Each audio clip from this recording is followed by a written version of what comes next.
Hello, and welcome to the Write Club podcast, where we take you behind the pages and into the fascinating world of writing. I'm Mary, and this is Beth, and we're part of the team at Writing Magazine and Writers Online. Hi, Beth, how are you this morning? Really good, thank you. And I can't wait to introduce our guest this week. We're thrilled to be joined by best-selling author Emma Cowell, a former actress and BBC presenter. Emma has worked in fundraising for children's charities for more than 17 years. For Emma, the move from being paid to talk for a living to writing was a natural progression, since storytelling has been at the heart of her career to date. Her best-selling novel, the one Last Letter from Greece, came out in 2022, followed by The House in the Olive Grove, and now Under the Lemon Tree, which was released this May. Emma lives between Cornwall and Greece. Hiya, Emma. How are you, and where are we speaking to you from today? It's lovely to see you both, and thank you so much for having me. I am in sunny Cornwall, not quite as sunny as Greece at the moment, but I will take it. I can see the water, and so I'm in lovely Falmouth. And is that your writing space? And could you describe it for us? Yes, I am in my little writing room, right at the back of where we live. So it is floor to ceiling bookshelves, not just only my novels and the translated versions on the shelves. It's both my husband's and mine book collection. And I'd like to say it's just this room. It is not. It is in every room of the house. We've got so many bookshelves, but I've got on the walls opposite me sort of things that inspire me. One of my dearest friends who's an artist, I remember having this conversation with her years ago before I started writing. And she said that she wants to surround herself with beautiful, lovely things that inspire her, that feel, I don't know, give her an energy to create. And so I've kind of replicated that. So I've got family photographs, I've got a picture of Leonard Cohen and his cat. There's Freddie Mercury. There's paintings by friends of mine who are artists. There's Gregory Peck and Audrey Hepburn, and a great big Greek evil eye to ward off any bad vibes. That's lovely. It looks gorgeous. And one of the elements in the latest book is about interior design, isn't it? So is that something that you're really interested in? I am. I think it's just another outlet for creativity. I loved art when I was younger at school, and I did art for A level as well. And I remember my arts tutor saying, "You have a really unique relationship with color." And no one had ever suggested such a thing to me before. But I then realized that I really do see the world in a very sensory way. And interior design, I got the opportunity to gut renovate our kitchen in Cornwall. And it was so much fun, not only just to strip it back to nothing, which was quite traumatic. And you always know with a renovation that when you start something, it's a pile of rubble and you can never imagine how it's going to be beautiful again. But to take a space and reimagine it, not just replicating the shapes of the units and things that were there before, really make it practical, but make it beautiful. And so, yes, interior design is something I've loved. So it was great fun to be able to thrust that upon Kat in Under the Lemon Tree. Yeah, that was fantastic. Well, could you tell us a little bit about Under the Lemon Tree? So, with all of my books, they're all standalone novels. And what they all have in common is a beautiful Grecian backdrop, tons of delicious Greek food, and a story of self discovery for the female protagonist. And usually it's connected with something dramatic happening in their lives, like grief, coming to terms with a loss. And for Kat, in Under the Lemon Tree, she is reeling from the death of her twin brother 6 months before we meet her. And she's half Greek. Her parents are very conservative, very orthodox. They run a restaurant in London. And as we enter the story, it's her 37th birthday, and it used to belong to her and her brothers. And now this is the first one that is hers alone. And of course, her family, because they're traditional, want to throw a huge, great big party. And it's the last thing she wants to do. And on her birthday, she learns that she's inherited a house from an uncle she didn't know she had. And so thus begins the family secret. She begins to unpeel the layers of her family who weren't all who she thought they were. And she begins this big journey of healing. She goes to Greece. But for Kat, she's 37, she's bereaved, her marriage has ended. She longs to write fiction, but is trapped in this world of interior design journalism, which she does love. but it's not what her heart wants to do. So we go with her on an emotional roller coaster of a journey, a sweeping love story as well alongside. But it's really Kat's journey of working out who she is again. Yeah, I loved it. I It's really interesting the kind of messy and neat elements within it. I kept thinking about that because she's quite chaotic and quite messy, and she meets this man and his house is perfect and his clothes are perfect. And I thought that was really interesting. And then the taking apart a house and that's all messy and then building it back up again and sort of life, isn't it? There's messy bits Oh yeah. bits. It's the messy that makes us appreciate the neat and the beautiful things when they sometimes rarely happen. But I think for Kat to meet somebody who was such an opposite to her with Andreas, the love interest, she calls him Mr. Linen when they first meet, and they really don't hit it off at all because she splashes him with Coca-Cola at the airport by mistake and ruins his beautiful cream linen trousers. Which actually I did that to somebody at an airport, which is why it's ended up in the book. I know, I was mortified. It was very early at Newquay Airport, and I was flying up to London for work, and this poor man, I dropped a bottle of Coke on the floor and it bounced and splattered his jeans, like saturated it, not just a splash.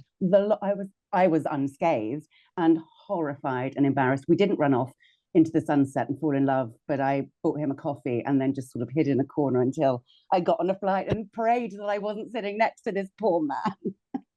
Honestly, that's my worst nightmare. But I feel like at some point in everyone's life, you've done something like that, haven't you? Oh, it's complete and utter cringe. But Kat has that chaos about her. She is so clumsy.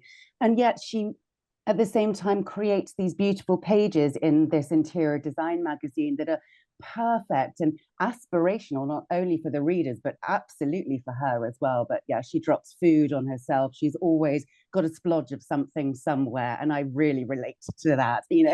We all dream of being effortlessly fabulous and so well put together. I don't know how anyone has the time to do that. And I've certainly never been that gal. No, me neither. Absolutely not. But on that, then, is she part of you then? Like that character, have you based her slightly on yourself? I know you mentioned about obviously that situation at the airport and the interior design, which is something that you're passionate about as well. Have you made her that because of yourself? Not at all. At least I didn't intentionally. And I don't think I'm much like Kat, apart from we love interior design, we love food, we get splattered in it.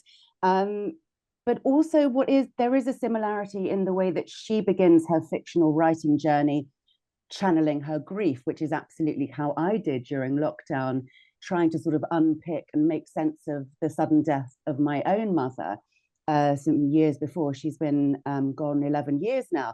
So there is that similarity. But I think for every author, when you write a character, there's always going to be an extension of some facet of you in there. You can't not, because you pour so much into writing, and it is the sleepless nights, the weeping, the writer's block, I hate the whole thing, I need to delete it and start again, this is not a story, there's not enough here.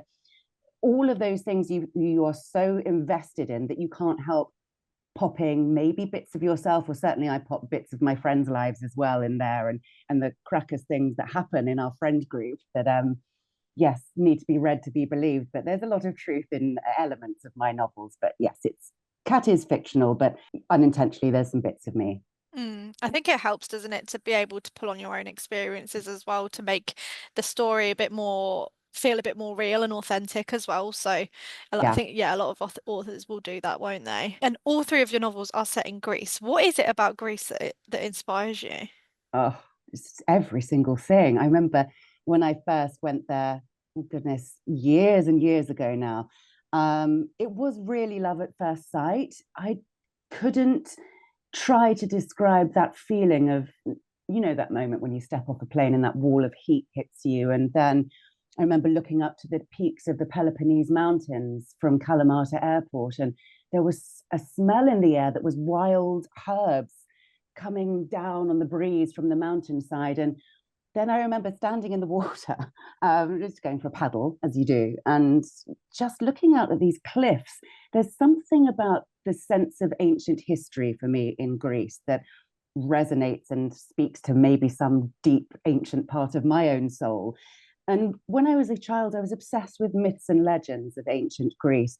They were kind of like my fairy tales. Cinderella was a little tame for me, and I wanted to read about minotaurs and labyrinths and Medusas and all of those gods and heroes and goddesses. And so when I got to Greece and visiting the ancient digs and the tombs and the monuments to gods, something about it just sparked my love of Greece into life. And I feel like it's always been there. It just needed a moment. And then when I came to write, it felt like perfect sense to set my novels there, because I, by that time, knew Greece so well, particularly the mainland, that it was during lockdown and all I could think about was food and family and travel. And we were sort of denied those things and it was all restricted. So I, started writing One Last Letter from Greece and put all of those things along with my own grief into that, with that authentic voice, like you say, I think. And the reader messages I get really validates that my experience of grief is real and raw within my novels, and people really respond to that. And also the same for Greek food. I spend a lot of time researching at tavernas, guys. So, my research is not in vain, along with the £6 I gain every time I go to Greece. You're doing some really important work there, doing all that research. So it's crucial. It is. It's the Lord's work, and I'm happy to do it. Someone's got to do it, right? You take one for the team. Always. And obviously, so the setting is crucial in your novels. How do you think the setting of that novel influences the characters, the themes, and the overall mood of the story? And what role does it play in shaping the narrative? It feels like Greece is almost an extra character in my novels, and I feel that the weather, the changeable weather, it's not sunshine every day. It is 80% of the year, I've got to say, let's not pretend. But sometimes when I've been there, say in September into October, you do get these crazy, stormy, rainy days that do last only a day or two. And Greece transforms when the sky goes grey and the sea becomes a murky color.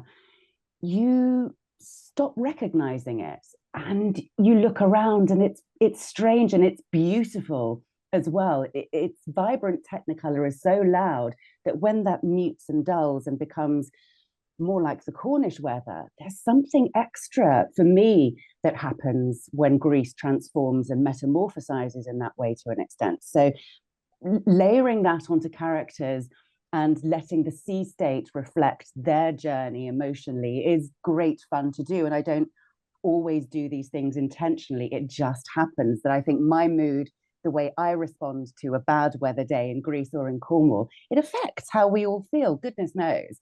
We spend our lives in this country complaining about the weather, what to wear, where to go. Oh, it's terrible. It's never going to get light again in the winter. That stuff informs how we approach our day.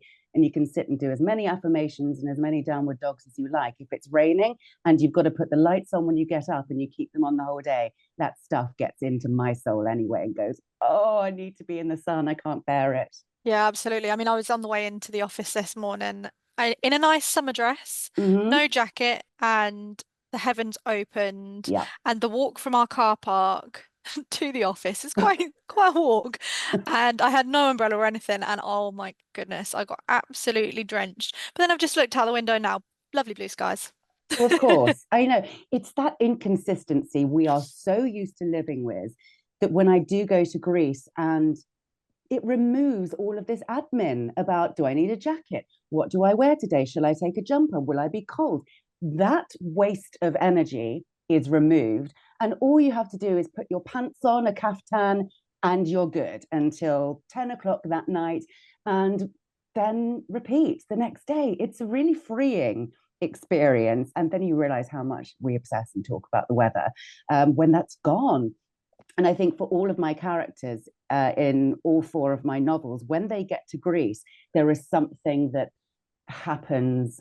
It's either a crunch point, a liberating moment, and the loudness of the color. There is no sky like a Greek cobalt midday sky, and the sea and the turquoise waters, the white sand. it is such a sensory assault, and it's liberating to just not have to worry about shoes, to not have to put makeup on, to not care about my frizz issues in my hair. You just roll with it and let Greece do its work. Making me want to book a holiday so bad now. Tell me about it. I spend my life looking for flights, going, when can I go back? When can I go back? It's calling me. That's interesting because a lot of in the novel, a lot of times people will say to Kat that they like her in Greece, that she's different in Greece. Yeah, she has that. She finds a strength. And again, it's that liberation for her because at 37, she's moved back home with her parents after her estrangement, which was an amicable choice from her husband, Jamie. So she's being smothered with food and Greek hospitality and love, and everyone's making decisions for her, and it's driving her crackers. When she gets to Greece, she's alone and suddenly starts to stand up for herself, finding her voice, which is the beginning of a real journey to unearth who she really is. But yeah, she's changed in Greece, and I love that feistiness that comes forward for her. Yeah, I did. Really enjoyed it. We featured you in our shelf life article in July's Writing magazine, and you said, I always have a signature candle for each book, a playlist, and photographs from my years of Greek trips. It wakes up my sensory muscle memory and helps me mute the noise of the day and focus. I love that, as it's something that I do too, creating Is it? flow state, especially with scent. And I wanted Yeah. to ask what the scent of this novel was. I'm guessing lemon, but You got it. I mean, the lemony business is out of hand, especially after publication. I've got readers sending me lemon tablecloth pictures. Someone sent me a bag. I've got lemon earrings still in. I've taken the lemons off of my nails for now. But it's, yes, it was a lemon scented candle. And I have ADHD, so I need to find tools that work for me to focus my brain. And for the most part, I don't have trouble doing that with writing because I've built this, I suppose, yeah, toolkit to switch off my day from my work, my day job, which is full time, to then go, right, this is writing time. The lemon candle went on. My playlist, which had a lot of Greek folk music. There's this wonderful, much renowned folk singer, Dimitris Mitropanos, that I recognize his music from being played in tavernas for years before I started writing, and fell in love with that music. So he was playing, and then I had these little Polaroid size snapshots I'd printed out with prompts. So there's a picture of the beach or the church at the end of a geese tree, the pine forests in the middle, and loads of plates of food, of course, and beautiful Greek cats that are inescapable throughout the country. So, and a little red evil eye that I found on the Greek mainland in the shallows. And that's a really important bit in the story, because for Kat, her twin brother always had this red evil eye, or the mati, as the Greeks call it, to ward off demons and bad energy. And she has it with her all the time after her brothers died. I actually found a red evil eye, and everyone, I think, is familiar with the blue evil eyes that are much more common. I remember walking along the beach, sea glassing, finding bits and bobs on the beach first thing in the morning when the sea is like a mill pond, just having a break from writing. And my eye just caught this glimpse of red in the shallows, and I waded out and picked it up, and I thought, what is this? And this was the year before I started writing Under the Lemon Tree, and I thought, this has to go somewhere in a book. I was meant to find this evil eye. It's been cleansed by the sea. Who knows how long it's been there? It's been sent to me for a reason, and hopefully it brings me good luck. So I popped it into Under the Lemon Tree. Yeah. oh, lovely. And I read at the end of your book, you talk about losing your cat, and that's why you wanted to include a cat in the. And I loved the cat in the story, and I kept thinking, oh, what's he telling us? Like, why does Yes. the cat keep coming? So Yeah, Patch the cat in the novel. Actually, it's 1 year today since we lost our little fur baby, Papushka. And oh my goodness, the cats in our lives, especially on holidays, we always have a holiday pet. Whenever we go to Greece, they find us. And my husband is such an animal lover, as I am, and end up spending a fortune on tins of sardines and tuna for the holiday cats. Also, not only just to have them around, but to make sure they get through the winters, because they're all wild and feral and they're scavenging for their next meal. So if we can spend a huge amount of our holiday budget, I might add, on lovely tins of food to keep them going, then that's what we do. And it's funny, Papushka, our little baby who we had for 18 years, she found us. We didn't get her from anywhere. She moved in with us. And it's that wonderful thing. And I didn't particularly love cats before I met her. I was a dog person, had dogs throughout our childhood. And this one was way more like a dog. And she moved in with us and chose us. And you think, well, I will take that. She's been sent to us for a reason, whatever that is. And so I wanted to write a cat in a novel just because they're ever present in Greece and they're so pretty. A Greek cat is something very special about them. They're either really feisty and you can't get near them because they'll hiss and spit at you, or they're really timid and nervous and you just want to go, you're okay, little one, I'll look after you for the month or two I'm here. So yes, Patch the cat has a very important role, I feel, and I'm glad you got that he had a message for everybody, which is revealed eventually, his little role. Yeah, I love that. How would you describe your novels and what would you like readers to experience whilst they're reading them? Think and I hope that my stories are uplifting ultimately. I don't shy away from issues within the books.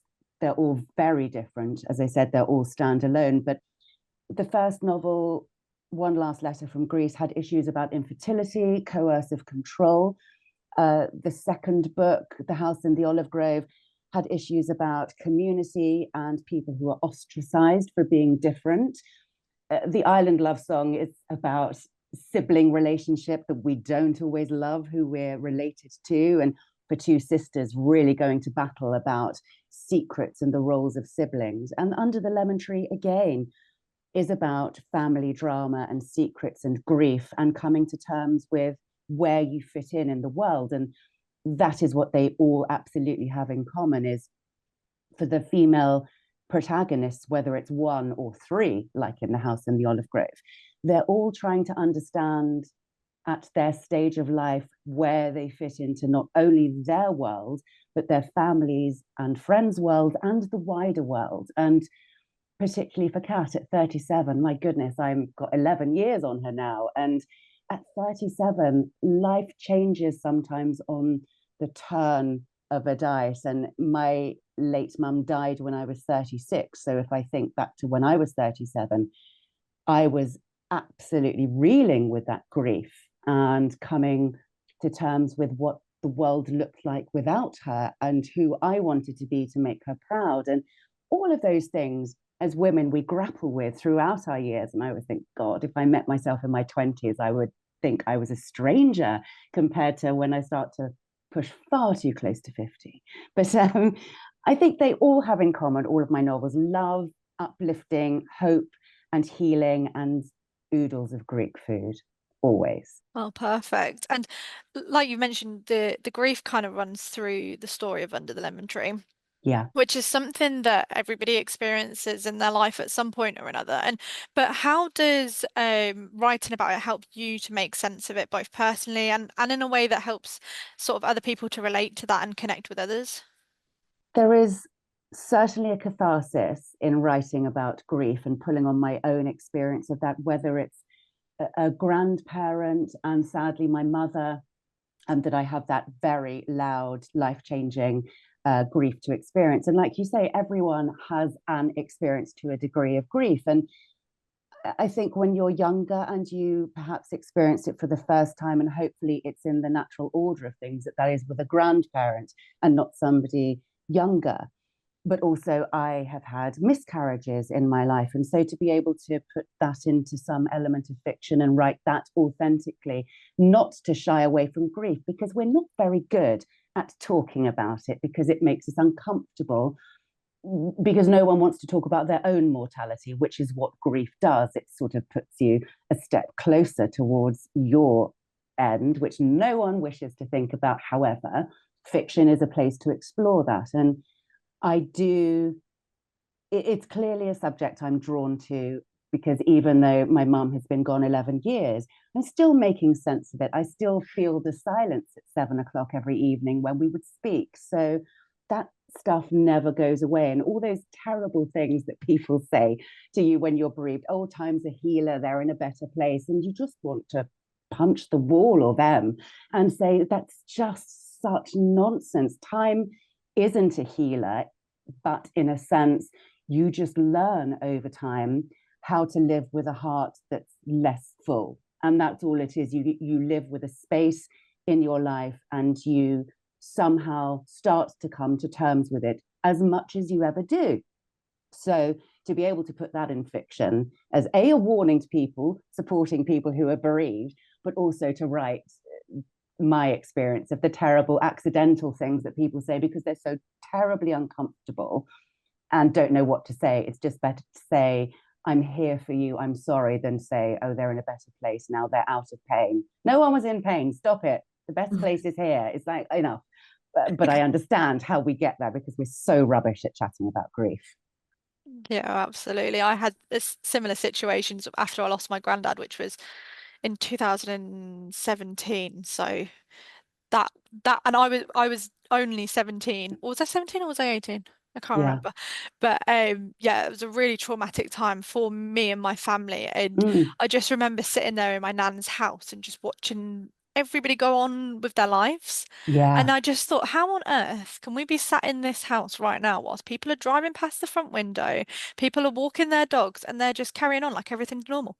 And Yeah. it's so hard to get to grips with. And it's similar thing in that it's been such a long time, and yet I still think about him every single day. I still speak Yeah. to my nan, and my nan, I saw her last weekend, and I went into her house, bless her, and she said to me, she had music on full blast.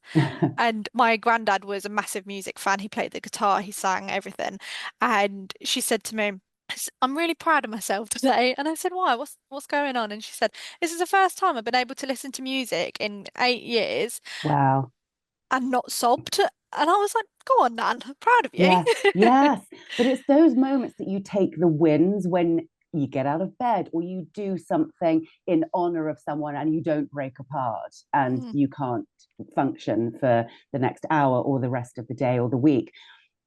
The thing about that you describe so perfectly is that jarring sense of grief that when you're in it, there's sometimes no reason or rationale as to why you're suddenly have gone from 0 to 1,000 with rage or anger or resentment. That how dare people continue on with their lives when I am trapped in this gloom, my heart is weighing me down, and physically grieving is exhausting. It truly is. And I think to capture elements of that in fiction, again, the messages I receive from readers about grief and sharing their really personal stories with me, which I'm so grateful to receive, that resonates with them because they feel a moment, they feel heard and seen, and all those very complex feelings we endure when we're grieving, which never goes in a straight line. There aren't X amounts of stages of grief. There's a million of them because it's unique to you as a person. It's unique to the relationship you had with the person who's died. So all of those platitudes and self-help books, they don't make sense for all of us. And so when I get readers' messages and they say, I feel validated, I had that feeling, you write it as I was feeling it or as I felt. And then to have people who have been bereaved, who find that sense of hope and uplifting comfort from my writing, gives me just more joy than I could ever have imagined when I first started writing. I was ill prepared for those emails and DMs filled with wonderful words encouraging me. So I spend most of my time crying, but from joy. I know, it's just so overwhelming. I think all those things people say about social media, that it's a cesspit of vipers and things. And yes, there's unpleasant elements to it, but to have a way to reach directly to your readers and vice versa, directly to an author who's writing you love, is the most special thing. You know, never tag an author in something that you hated. It ruins their day and their week. But saying lovely things to someone whose work you've enjoyed is just magical. It's so special, and I don't take it for granted. Yeah, absolutely. And it's such an important topic to write about as well, isn't it? So Yeah, I think everybody should get a copy of the book, and well, Well, all four of the books. well, I completely agree with you. Thank you, Beth. But it's, it's a privilege to write about in that sense. But within that, all the stories are uplifting and joyful, and there's a lot of humor in Under the Lemon Tree as well. So it's not all doom and gloom and grief in Greece. It's very hard to distinguish sometimes, but they're fun, they're women's issues, and there's love. Who doesn't want love and Greek food? I do. Yeah. And what is your writing process? Are you a plotter or pantser? Oh God, I wish I was a plotter so badly, because there's always a moment at 30,000 or 60,000 words. Latterly, it's become the 60,000 block of the 100,000 first draft or so, where I despair, I lose my mind. There's not enough story here to get to the end. What am I doing? I hate it. I just don't think it's working. It's the most torturous moment to get to, and I don't know why I haven't found a way out of it yet. However, that being said, in my pantsterness, I have started, upon the advice of other great author friends, bullet pointing 5 chapters ahead, with just the idea of the main thing that happens in that chapter to progress the plot and the big storylines. I also feel, though, if I plotted too hard, I would lose that sense of freedom that I really enjoy when it's going well, of my characters leading me astray sometimes, or leading me to unexpected places. And if I was fastidious about it, I may lose some of that fun, spontaneous writing that comes out of the blue and inspiration strikes. Or I would feel like I've wasted my time and done myself a disservice by plotting so hard.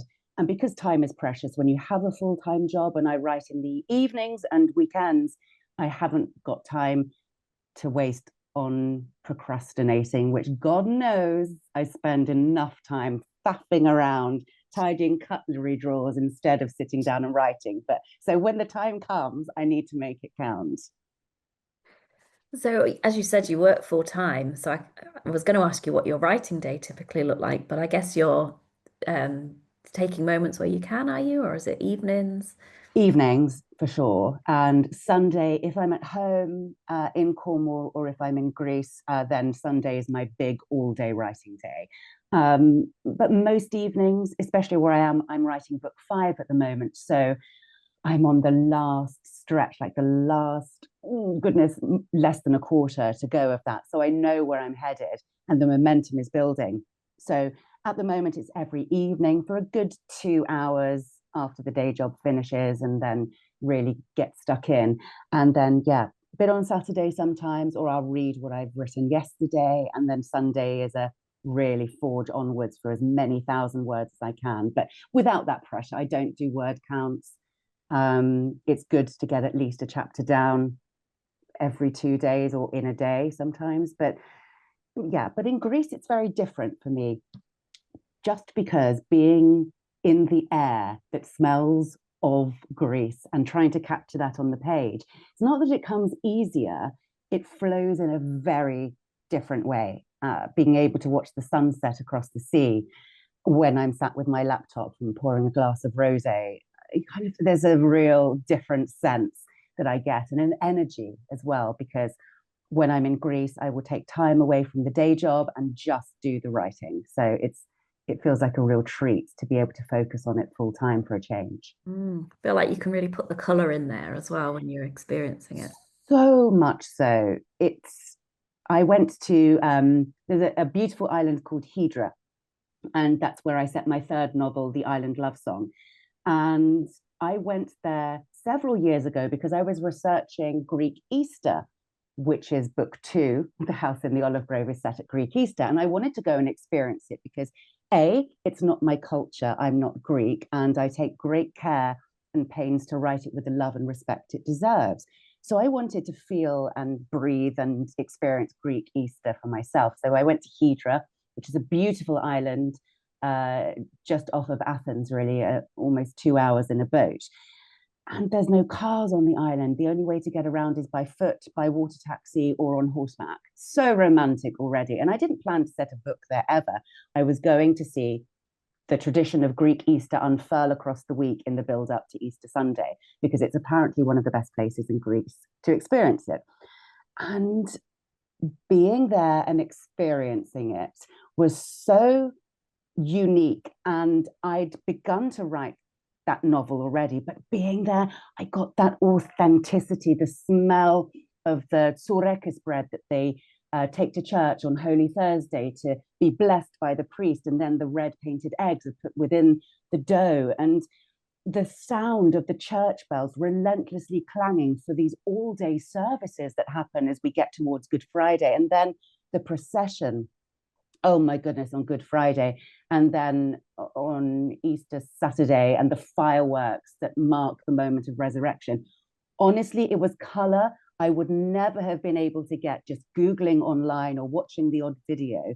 And so I really do put myself in the thick of the place that I'm writing about to be authentic. And as you say, the color, and I can make Greece come to life on the page for a reader who's either never been there or will never go to the particular place I've written about. So that's great fun. And as I said, the research is so hard. Going to Greece, sitting in tavernas, stuffing my face, it's really, really challenging for me. I mean, that's brilliant advice, to try and immerse yourself in the world that you're writing about. Yeah. But it's not always possible. Do you have No. any advice for aspiring authors? I think there's this great adage that everyone says about writing what you know, which isn't false, but writing what you feel is an extra level of truth that you can share with a reader, hopefully, when you're first starting out. Because as we've spoken about, those authentic moments that shape us and change us are usually universal to everybody in the world, and grief is one of them. Love is another, hopefully. And so to write those things that you feel, to put it on the page somehow in whatever form, just get that blank document to be populated with something. It is so intimidating. I do it every time I start a new book, although I always know the beginning, the middle, and the end, and the journey of the main character to an extent, and the place. I always start with the place.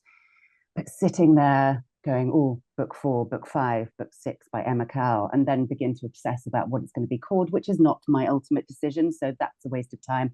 Just, if you want to write, write.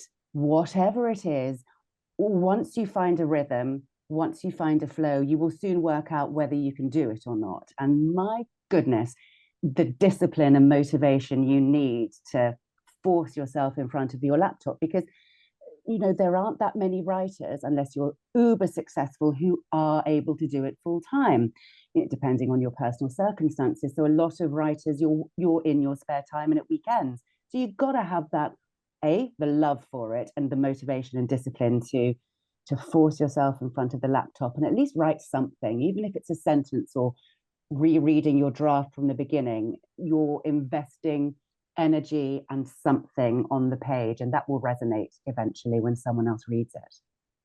Oh, that's brilliant advice. Thank you. We always end by asking for a book recommendation. Do you have one for us? Oh, I've recently reread again for the 3rd time The List of Suspicious Things by Jenny Godfrey. And I love Jenny. She is a glorious human being. This book, for it to be a debut as well, is astonishing. And it's set at a time that I think people of a certain age will be aware of, the Ripper murders in Yorkshire.